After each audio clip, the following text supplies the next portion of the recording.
이어서 레터럴 웨이브에 대해서 살펴보겠습니다. 레터럴 웨이브는 두 개의 탐촉자 사이를 직접 전파하는 파입니다. 그래서 표면을 따라 가지고 송시측하고 수신측 탐촉자 사이에서 존재하는 파라고 볼 수 있겠습니다. 그 다음에 어퍼 플로우 익스트리머티라고 해가지고 어퍼 팁이라고 하는데요.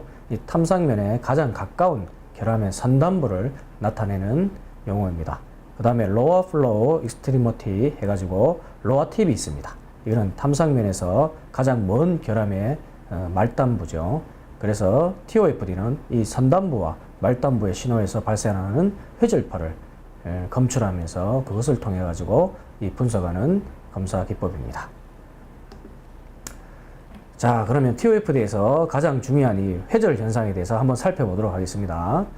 이 초음파의 빔이 이렇게 입사를 하게 되면 이 안쪽에 있는 이 결함에서 내부 결함에서 이렇게 초음파가 부딪히면서 진동을 하게 되죠. 그래서 입사한 초음파 빔이 이렇게 장애물이나 결함을 만나게 되면 진동을 일으키면서 각 지점에서 이렇게 구형파가 발생합니다. 그래서 이 구형파의 형태는 이 방향이 사방으로 이렇게 발생을 하다 보니까 사방으로 발생합니다. 그래서 이런 것들의 파를 통해 가지고 우리들이 TOFD 검사 원리가 이루어진다는 겁니다. 그래서 회절파라는 것은 이 입사파가 진행을 하게 되면 이 결함이라든가 장애물을 만나면 일본은 이렇게 반사를 하게 됩니다. 그런데 팁 신호라고 했죠. 어파 쪽에 있는 팁 신호, 선단부와 그 다음에 로아 쪽에 있는 팁 신호, 말단부에서 이렇게 초음파가 부닥치게 되면 이 사방으로 해가지고 회절파가 발생하게 됩니다. 아래쪽에도 회절파가 발생하게 되고 이런 것들을 검출함으로 해서 결함의 위치를 찾아내는 것이 TOFD라고 할 수 있겠습니다. 그래서 TOFD를 보게 되면 파가 진행하는 게 보면 이 완전한 파형으로 이렇게 진행을 하게 되는데요. 그래서 아래쪽으로 마이너스 파형과 플러스 파형 이런 것들의 이렇게 형태를 요 밑에 보면 색상으로서 나타내는 것이 TOFD 화면입니다.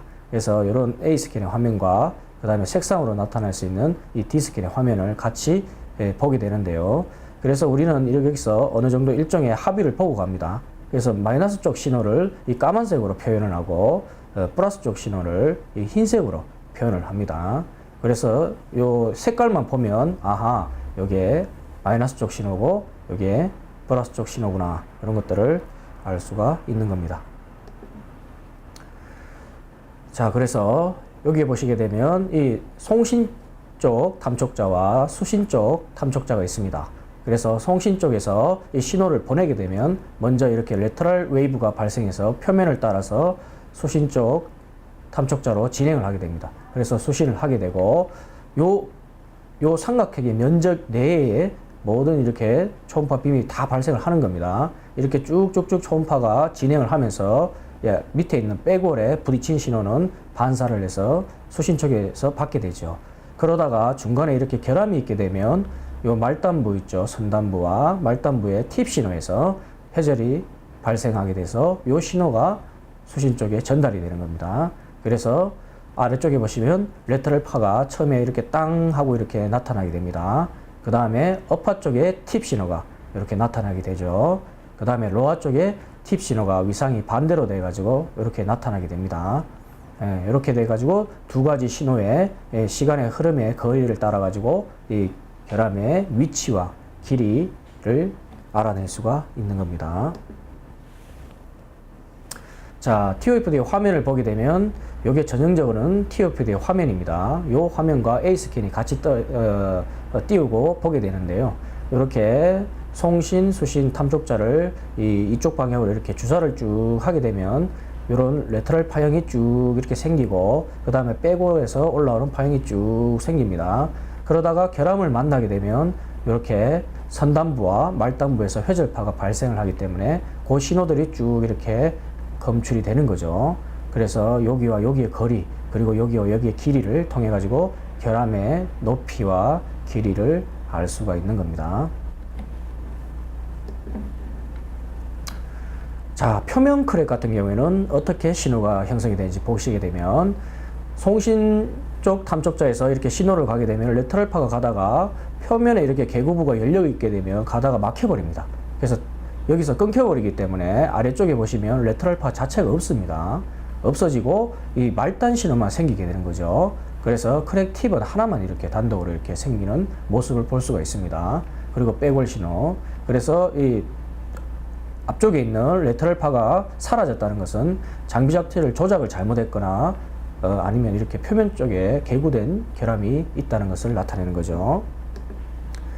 그 다음에 백월 쪽에 나타나 있는 크랙을 보게 되면 레터럴파는 이렇게 진행을 하기 때문에 방해물이었기 때문에 그대로 나타납니다. 그러다가 이 결함을 만나게 되면 선단부가 나오겠죠. 이 신호가 가고 나서 백 쪽에는 이렇게 반사돼 갖고 돌아갈 수가 없습니다. 그렇죠?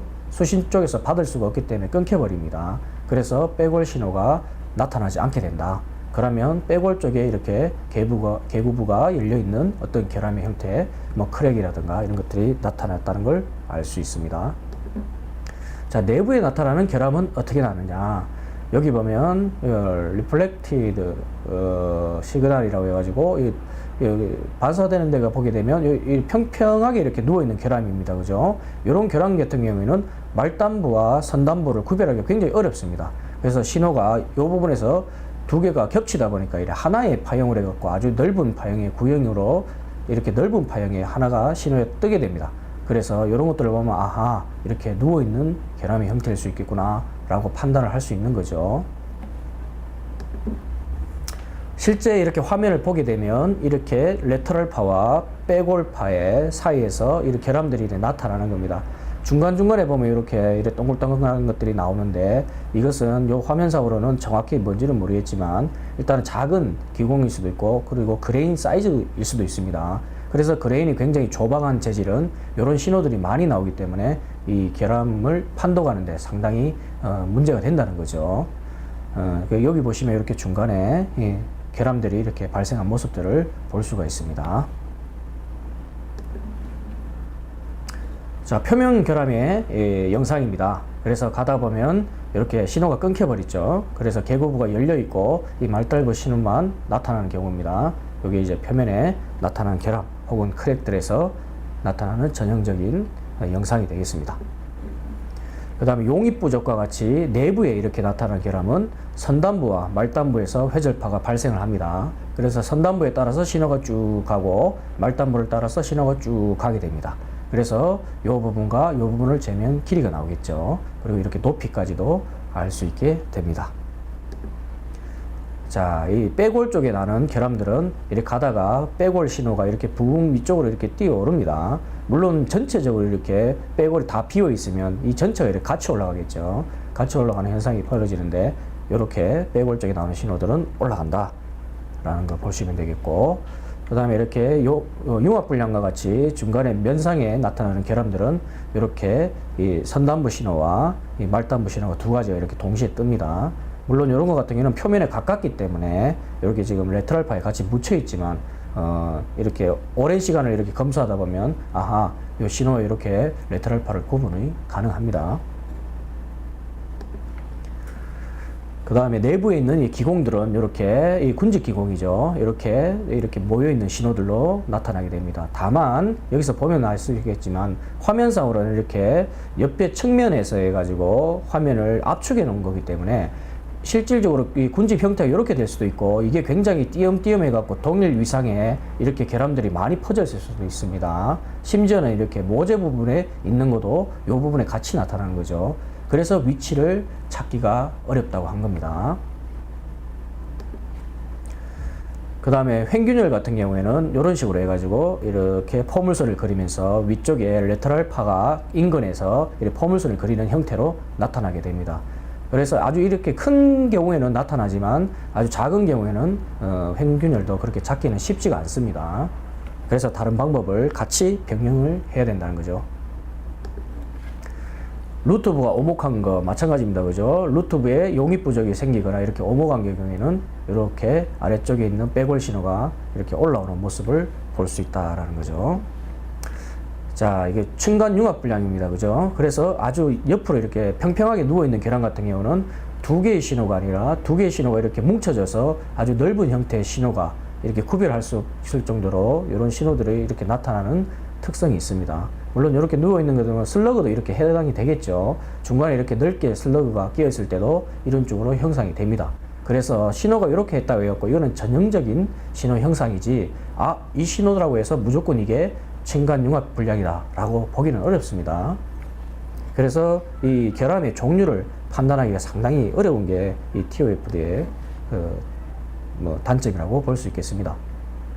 자, 현장에는 이렇게 보시다시피 파이프라든가 그리고 커다란 배세, 그리고 이런 조선 혹은 해양 쪽에서 이 검수하는 모습들을 볼 수 있습니다.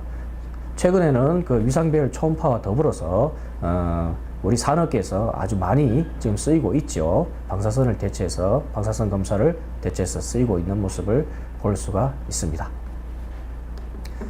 자, 이상으로 TOFD에 대한 소개를 마치도록 하겠습니다. 감사합니다.